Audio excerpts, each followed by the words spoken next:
치료 감호 수감 중 도주했다가 자수한 특수 성폭행범 김선용이 도주 과정에서 성범죄를 저지른 사실이 드러났습니다. 네, 자세한 소식은 취재기자 연결해서 알아보겠습니다. 이문석 기자. 네, 대전입니다.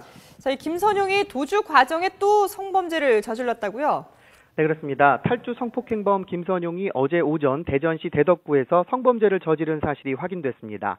경찰은 어제 오전 9시 반쯤 김선용이 여주인 혼자 있는 상점에 침입해 여성을 성폭행했다고 밝혔습니다. 김선용은 그제 대전시 서구에 있는 병원에서 도주한 뒤 대덕구까지 30km가량을 걸어서 이동한 것으로 파악됐습니다. 대전에서 초등학교 시절을 보냈기 때문에 주변 지리에 밝았다는 게 경찰 설명입니다. 경찰은 이 밖에도 김선용이 추가 범죄를 저지른 사실이 있는지 조사하고 있습니다.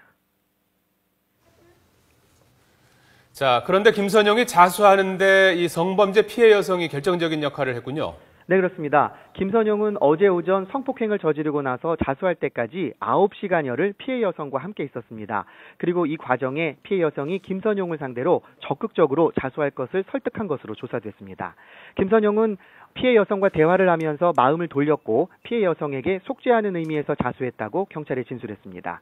피해 여성은 경찰서까지 김선용과 동행하기도 했습니다. 하지만 피해자가 현재 심적으로 크게 충격을 받은 상태이기 때문에 어떤 대화가 오갔는지 아직 구체적인 조사는 이루어지지 않았습니다. 자, 그럼 앞으로 김선용의 신병은 어떻게 처리되는 건가요? 네, 경찰은 김선용을 상대로 더 저지른 범죄가 있는지 조사하고 추가 성범죄와 치료 감호죄 위반 등의 혐의로 구속영장을 신청할 예정입니다.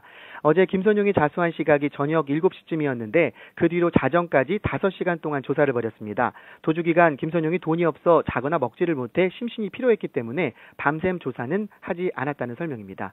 현재까지 조사에서 도주와 관련해 외부 도움을 받은 정황은 없었고 미리 계획된 범행도 아니라는 게 경찰 설명입니다. 김선용은 수갑을 풀고 화장실에 있다가 순간적으로 삶의 회의를 느껴 도주했다고 경찰에 말했습니다.